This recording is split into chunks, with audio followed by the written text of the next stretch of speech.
Hello friends, मैं फिर से हाजिर हूँ आपके लिए मेडिटेशन से जुड़ी एक और वीडियो लेकर। जैसे कि मैंने आपको पिछली वीडियो में बताया था कि हम ईश्वरीय शक्ति को कैसे प्राप्त कर सकते हैं। आज मैं आपको इस वीडियो में बताऊंगा कि हम कुदरत की शक्तियों को अपने शरीर में कैसे महसूस कर सकते हैं। तो दोस्तों, वीडियो के लास्ट तक जरूर बने रहिएगा। तो चलिए बिना टाइम वेस्ट करे हम अपनी वीडियो शुरू करते हैं।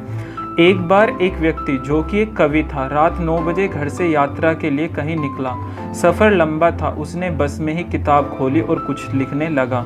कुछ ही देर बाद उसके मन पर उदासी छा गई। उसे समझ नहीं आ रहा था, अभी अभी तो मैं खुश था, लेकिन एकदम से मेरा मूड क्यों बदल गया। वो रात 2 बजे होटल में पहुंचा। वो कमरे में गया तो उसे आवाज़ आई, मुन्ना। उसे महसूस हुआ कि बाहर से कोई उसे पुकार रहा, लेकिन मुन्ना नाम उसे केवल उसके पिताजी ही पुकारते थे। जब उसने दरवाज़ा खोलकर देखा तो बाहर कोई नहीं था।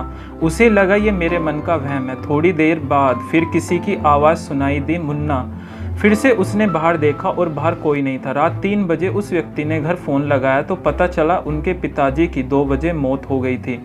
आप में बहुत से लोगों को ये बात साधारण लग सकती है, लेकिन ये बात कुदरत के और हमारे अंदर मौजूद अवचेतन मन के रहस्य से जुड़ी हुई है। हमारे दिमाग की ऐसी स्थिति होती है, अगर हम वहाँ तक पहुँच जाएं तो हम अपने जीवन में घटने वाली घटनाएं पहले से देख सकते हैं।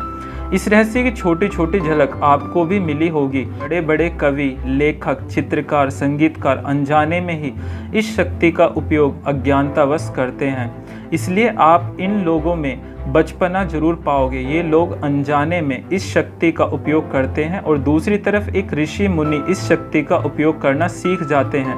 आपने सुना होगा कि हिमालय पर आज भी कई ऐसे बाबा हैं जिनकी उम्र 1000 साल है। आपको ये बात मजाक लग सकती है, लेकिन ये बात एकदम सच है। सच इसलिए क्योंकि जो नेचर के रहस्य को जान लेता है उसके लिए सारे चमत्कार आम बात है। एक फूल को देखकर यदि आप कहोगे कि ये कितना खूबसूरत है, तो वैज्ञानिक कहेगा कि इसमें खूबसूरती जैसा क्या है, ये फूल इस तत्व से मिलकर बना है। ये क्या बात हुई। केवल फूल के तत्व मात्र जान लेने से आप उसकी सुगंध को नहीं जान सकते। फूल को सिर्फ महसूस किया जा सकता है, उसे प्यार किया जा सकता है, लेकिन हर चीज़ के डिटेल में घुसकर उसे वैज्ञानिक रूप में देखने से हम नेचर को कभी नहीं समझ पाएंगे। नेचर की शक्तियों को सिर्फ महसूस किया जा सकता है, उसका कोई वैज्ञानिक सबूत नहीं है। दोस्तों, भारत सोने की चिड़िया था, इसलिए महान नहीं था, बल्कि अपनी संस्कृति और महान ऋषि मुनियों की वजह से महान था। इस पृथ्वी में और आपके अवचेतन मन में बहुत सी शक्तियां हैं और रहस्य मौजूद हैं। जिस दिन आप उनका उपयोग करना सीख जाओगे, उस दिन आपके लिए कुछ भी कर पाना मुमकिन हो जाएगा।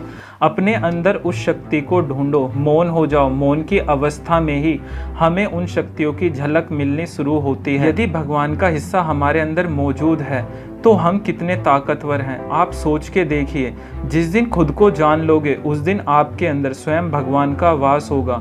वो अभी भी मौजूद हैं, लेकिन अभी हमें खुद पर से बहुत सारी लेयर हटानी है। भगवान की शक्तियाँ या कुदरत का रहस्य, जो भी कहो, दोनों एक ही बात है। उठो और अपने मन को पहचानो। खुद को कमज़ोर मत समझो। नेचर ने भर भर के शक्तियाँ और रहस्य तुम्हें दिए हैं। तुम्हें उसे पहचानना है और अपनी वास्तविक ताकत को जगाना है। तभी आप इस संसार में एक इतिहास रच सकते हैं, और ये सिर्फ ध्यान अवस्था से ही हो सकता है। जब हम मौन अवस्था में होकर ध्यान लगाते हैं तभी हमारे अंदर की शक्तियाँ जागृत होती हैं और महसूस होती हैं। जब हम ये लगातार करने लगते हैं तो उन शक्तियों का आभास होने के साथ साथ वह दिव्यता हमारे अंदर भी आने लगती है, जिसके द्वारा इंसान ऐसे ऐसे काम कर जाता है जो उसने कभी नहीं सोचे थे। अगर आप भी ऐसा कुछ करना चाहते हैं तो आज से ही ध्यान लगाने की आदत डालिए और अपने अंदर की दिव्य शक्तियों को पहचानिए। तो दोस्तों, ये वीडियो आपको कैसा लगा हमें कमेंट सेक्शन में ज़रूर बताएं, और ऐसी और भी रहस्यमय वीडियो देखने के लिए हमारे चैनल को सब्सक्राइब करना ना भूलें।